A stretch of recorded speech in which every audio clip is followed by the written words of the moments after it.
Alors, aujourd'hui, je vais vous parler du bureau en Feng Shui. Le Feng Shui, c'est un peu la médecine traditionnelle chinoise de l'habitat. Parce que l'habitat a un réel impact sur votre vie et les différents domaines de votre vie, comme l'abondance, les relations à l'autre, les finances, la famille, le savoir. Aujourd'hui, je vais vous parler de la zone bureau. Pourquoi la zone bureau? Eh bien, parce que beaucoup de gens aujourd'hui télétravaillent ou alors le bureau que vous avez dans l'entreprise où vous allez tous les jours. Donc, on va rappeler quelques règles de base sur le Feng Shui.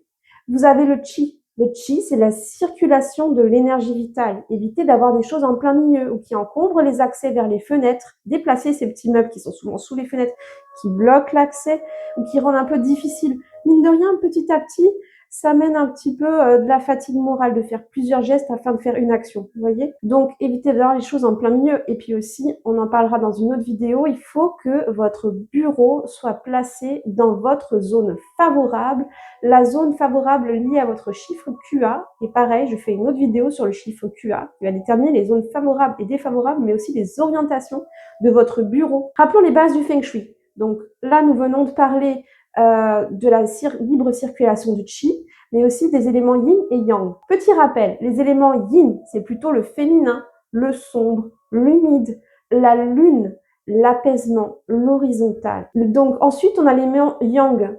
L'élément yang, ça va être le soleil, l'action. On va lier ça parfois au masculin, mais il y a des personnes qui ont une enveloppe corporelle féminine, mais qui dedans sont très yang, très dans l'action. Donc le yang, c'est l'action, c'est le soleil, c'est le droit, c'est le vertical. Donc, une fois qu'on a intégré tous ces éléments, on peut analyser les éléments autour de soi dans sa pièce bureau, ou dans son bureau dans l'entreprise, ou le bureau en télétravail, et analyser les éléments qui sont plutôt yin ou yang. Quand ils sont en excès, il faut les tempérer avec l'élément opposé. Si j'ai trop de yin, trop de féminin, trop de douceur, manque le passage à l'action. Donc, il faudra amener des éléments yang.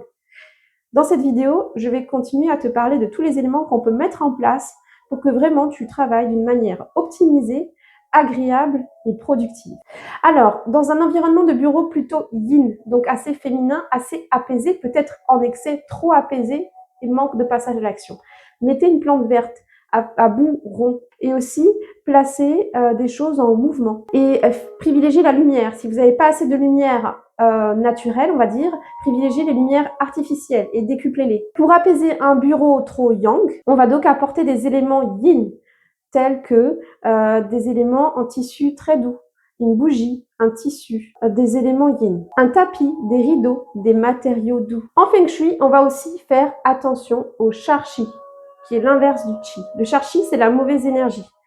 Elle va être influencée ou propulsée grâce à des éléments saillants, des arêtes de murs saillantes, mais aussi des bibliothèques avec des livres. N'oublions pas que les coins des livres envoient des flèches empoisonnées, les Sharqi. On peut du coup transformer ces bibliothèques en éléments qui se ferment pour cacher des livres, et puis en plus pour la poussière, c'est vraiment mieux. Et on évite aussi de mettre son bureau sous une poutre. Tout ça peut entraîner une mauvaise circulation du qi, des migraines, de la fatigue, de l'épuisement. C'est pour ça qu'il est essentiel de purifier les énergies. Enlevez tout ce que vous avez sur le bureau.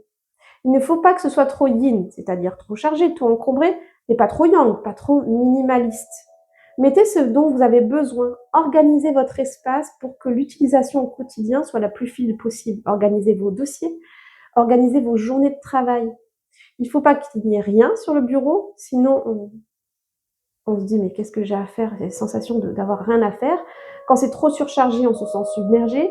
Trouvez le juste équilibre. Mettre une petite déco qui vous rappelle un petit élément sympa. Par exemple, moi, c'est l'univers du Feng Shui. Je vais mettre une poupée kokeshi en bois ou un petit Bouddha en bois, une petite plante verte à feuillage rond ou une petite photo qui vous motive sur votre bureau. Quelque chose qui vous rappelle un élément qui va vous entraîner à travailler plus. Et d'ailleurs, on pourra travailler sur ça plus tard. Le pourquoi est très important. Pourquoi pas se faire un petit mood board aussi? Se montrer les objectifs de à quoi sert l'argent. L'argent n'est pas négatif, l'abondance est bon. À quoi sert l'argent qu'on va gagner? À faire des choses bonnes pour sa famille, pour soi, pour les loisirs, pour sa maison. Il faut accueillir l'abondance et être dans une énergie d'accueil. C'est tout pour aujourd'hui. Je vous remercie d'avoir suivi ma vidéo. Si vous voulez avoir plus de conseils Feng Shui, abonnez-vous à ma chaîne. N'hésitez pas à liker et surtout à partager. Ça va encourager mon activité. Vous pouvez télécharger votre guide gratuit sur le chiffre QA. Le chiffre QA, c'est le chiffre de chaque habitant. Et aussi, vous pouvez me suivre régulièrement sur les réseaux. Je vous dis à bientôt, chers passionnés de Feng Shui.